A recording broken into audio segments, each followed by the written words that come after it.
At Broadband Breakfast, our motto is better broadband, better lives. And to us, that's part of our identity and our values. We see the need for better broadband. We want more people to get it and to get access to it in more places. We strive for fair and unbiased reporting. We believe that humans matter. We believe that civil discourse is key to conversation and dialogue. We believe in getting a diversity of viewpoints on panels, and we strive to educate and inform and to continue the conversation.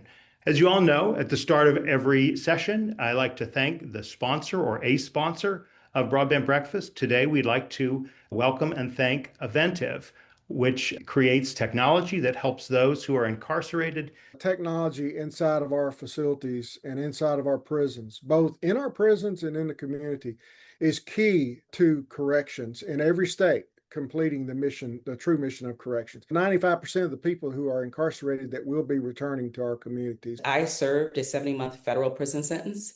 The thing that I was deeply concerned about was relevancy. Would I return back home and be relevant?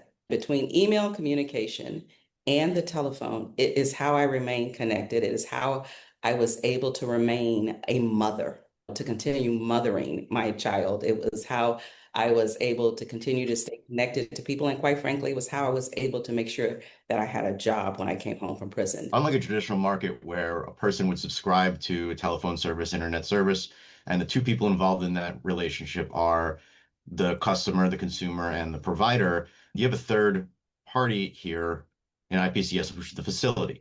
The facility has to ensure the safety of the people using the service. They have to have infrastructure in place. And so it gives rise to a lot of public safety concerns, both inside and outside the facility, that you just don't see with conventional telecom. For the first time in my career, I can confidently say that this is technology that matters. It's impactful to many lives. The safety and security of our communities as well is impacted by this. The use of these tablets and having the technology inside the facilities has a dramatic positive impact on behavior and on the general attitude of the population. It definitely keeps down idleness inside of our facilities. If you know the history of corrections, idleness is one of the things that correctional administrators have to be on guard for the most.